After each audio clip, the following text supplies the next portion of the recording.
Check your aquarium equipment. It is so important.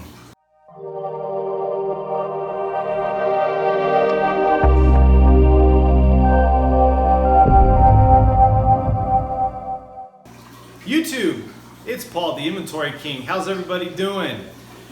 We are going to talk about equipment failure and how often do you check your equipment.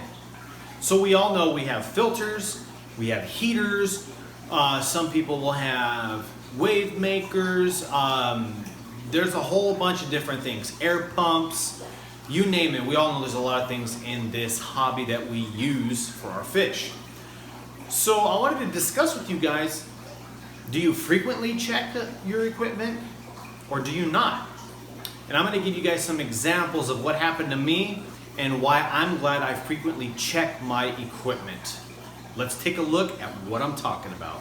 So some things that have happened to me recently. Here's one of them. This sun filter is off and on leaking where the motor meets the canister. And you can see that there is a little bit of water down in here. Now if it wasn't for the tote, purple, but if it wasn't for the tote, I would be having water all over the floor of my fish room. So by coming in here and not just looking at your fish, but noticing, hey, there's a little bit of water behind my canister, or sometimes it's minimal, sometimes it's drastic. I've had it both ways. So checking your filters often to make sure that they're not leaking is important, because I have had this tank drain to about here because of a leaking filter. So check your filters and make sure that they are not leaking. Next one is going to be heaters.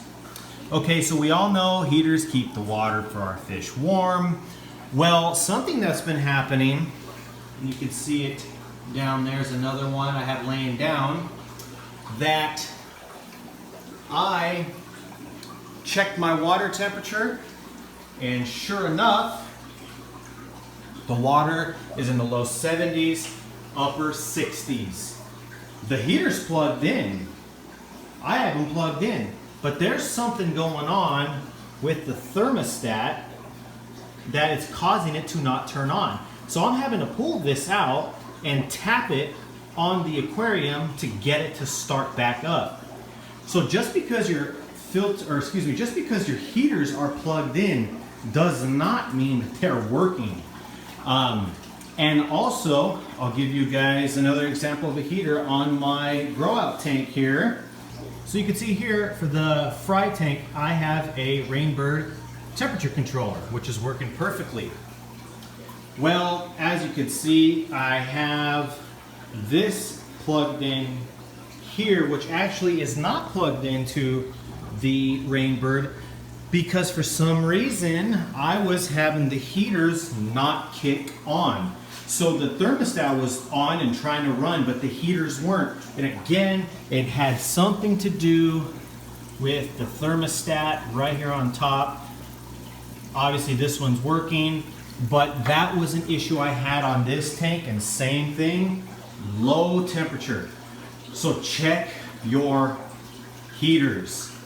Another thing to keep an eye on is going to be your wave makers.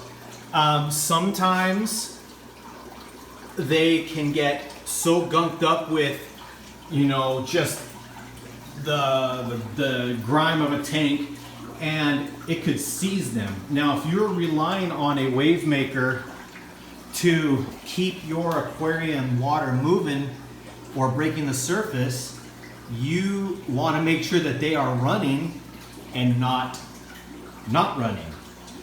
It's happened before and it'll happen again, so make sure that that is something that's clean and ready to go. So here's another one for you. These FX6s, you know, FX5, FX4, they purge every 24 hours. Now, with these being quiet filters, they may shut off for the purge and may not turn on. I had some issues with FX5s before where they shut off and would not turn back on.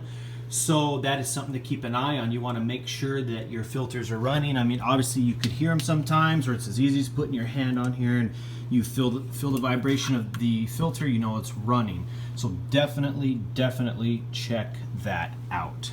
So checking your equipment frequently is an important part of the hobby that may be overlooked, may not.